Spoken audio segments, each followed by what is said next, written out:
When I say national park, do you think about summer road trips with awesome views and wildlife? What about the wintertime? Some national parks are better to visit in the winter. Here are 3 national parks to visit in January. Death Valley National Park in California is known for hot temperatures, but it is so much more. If you really want to feel the 115-degree temperature, go in the summertime, but you probably can do a lot more than that. Wouldn't you rather go for a walk on Devil's Golf Course when it's 67 degrees in January instead of 116 degrees in July? I know I would. Climbing up Mesquite Flat sand dunes as one foot sinks into the sand after another, and linger to absorb the amazing, desolate view is a whole lot easier in cool weather. Take a long walk out to the salt flats at Badwater Basin, 282 feet below sea level, the lowest and the driest place in America. Zabriskie Point has these hills that looks like an accordion. This is one of the prettiest places in Death Valley.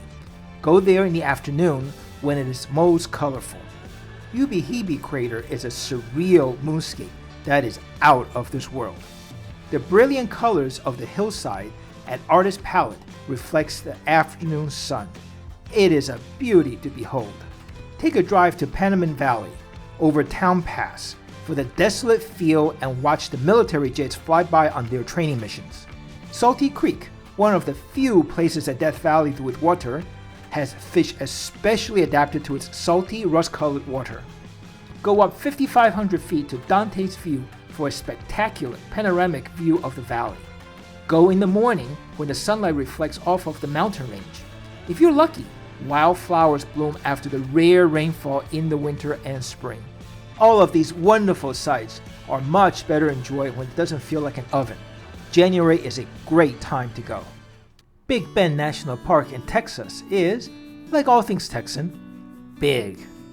It's remote, but so worth the drive. However, you have to go at the right time of the year. Winter is the ideal time to go. With daytime temperature in the high 60s in January, it is so much more enjoyable than the high 90s in July. Big Bend is diverse, with 3 distinct areas: the desert, the mountain, and the river.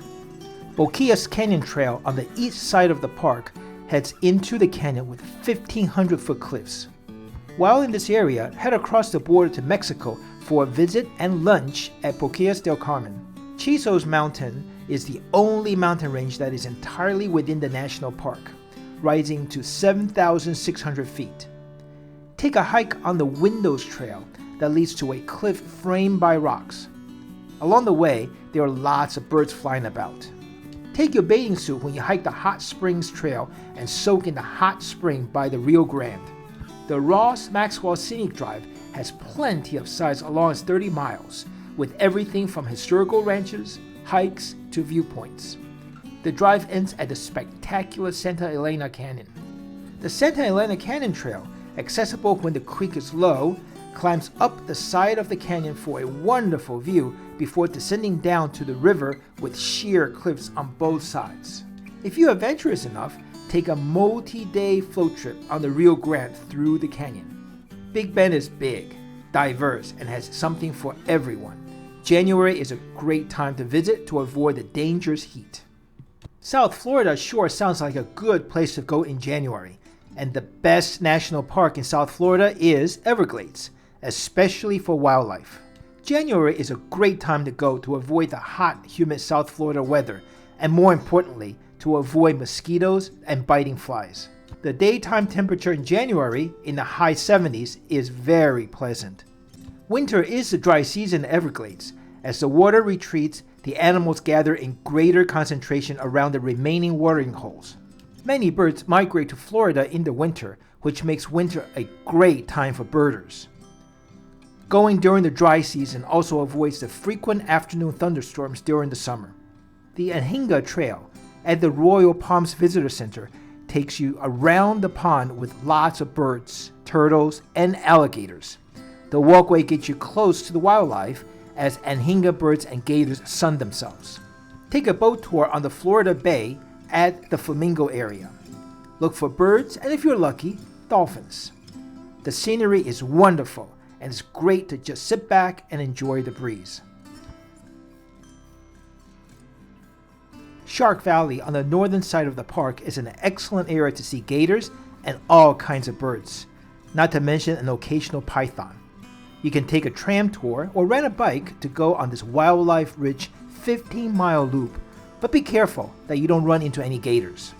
The Gulf Coast Visitor Center on the northwest side of the park is a jump-off point for many airboat tours and the 10,000 Islands cruise. Death Valley, Big Bend, and Everglades are the 3 best parks to visit in January, and January is the best time to visit these parks. You will have a much more pleasant time in January than July at these parks. We are on our way to visit all the national parks in the United States. Follow along by hitting the subscribe button below. Hit the notification bell so you know when a new video is released. Give it a thumbs up if you like this video, and please share it with everybody that you know.